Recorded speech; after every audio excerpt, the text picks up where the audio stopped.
இது அன்புடன் goals kitchen. நாம இன்னைக்கு பார்க்க போறது ஒரு ஈஸியான சைட் டிஷ் ரெசிபி பீர்க்கங்காய் கூட்டு. வாங்க எப்படி செய்யறதுன்னு பார்க்கலாம்.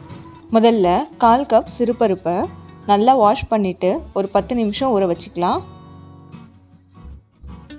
ஊற வச்ச சிறுபருப்பை ஒரு பாத்திரத்துக்கு மாற்றிடலாம். கூடவே 3 பங்கு தண்ணி சேர்த்துக்கலாம். 3/4 கப் தண்ணி சேர்த்துக்கலாம். கூடவே 1/4 டீஸ்பூனுக்கு கம்மியாக மஞ்சள் தூள் அப்புறம் பெருங்காயத்தூள் சேர்த்துக்கலாம். ஒரு தடவை நல்லா கலந்து விட்டுடலாம்.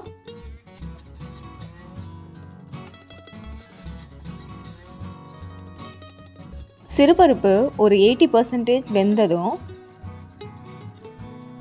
நான் ஒரு பெரிய சைஸ் பீர்க்கங்காய் எடுத்திருக்கேன். தோல் நீக்கிட்டு கட் பண்ணி வச்சுருக்க பீர்க்கங்காவை சேர்த்துக்கலாம். கூடவே தேவையான அளவு உப்பு சேர்த்துக்கலாம்.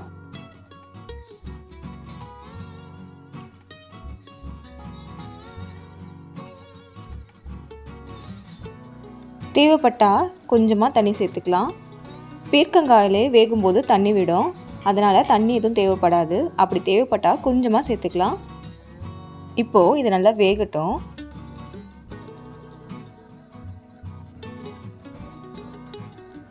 பீர்க்கங்காய் நல்லா வெந்ததும் ஸ்டவ் ஆஃப் பண்ணிடலாம். அடுத்து தாளிப்புக்கு ஒரு கடாய் சூடு பண்ணிக்கலாம். கடாய் சூடானதும் 1 டேபிள் ஸ்பூன் எண்ணெய் விட்டுக்கலாம். எண்ணெய் சூடானதும் 1/4 டீஸ்பூன் கடுகு போட்டுக்கலாம். கடுகு நல்லா பொடிஞ்சதும் ஒரு கொத்து கருவேப்பிலை சேர்த்துக்கலாம்.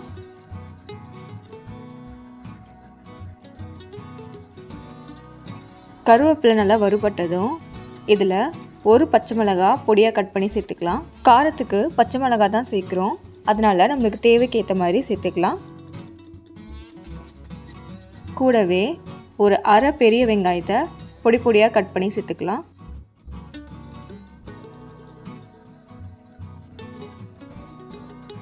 வெங்காயம் நல்லா பொன்னிறமாக வதங்கினதும் வேக வச்ச பீர்க்கங்காவை எடுத்து இதில் போட்டுடலாம்.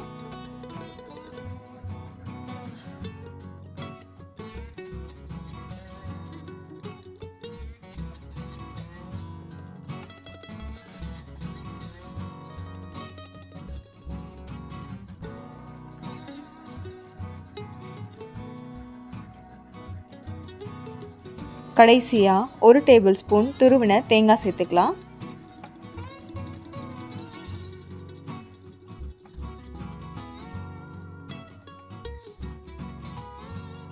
சேர்த்துட்டு ஒரு தடவை நல்லா கலந்துட்டு ஸ்டவ் ஆஃப் பண்ணிடலாம். அவ்வளோதான், ரெடி ஆயிடுச்சு. சுவையான பீர்க்கங்காய் கூட்டு ரெடி. இந்த வீடியோ உங்களுக்கு பிடிச்சிருந்ததுன்னா லைக் பண்ணுங்கள், உங்கள் நண்பர்களோட ஷேர் பண்ணுங்கள். மறக்காமல் எங்கள் சேனலுக்கு சப்ஸ்கிரைப் பண்ணுங்கள்.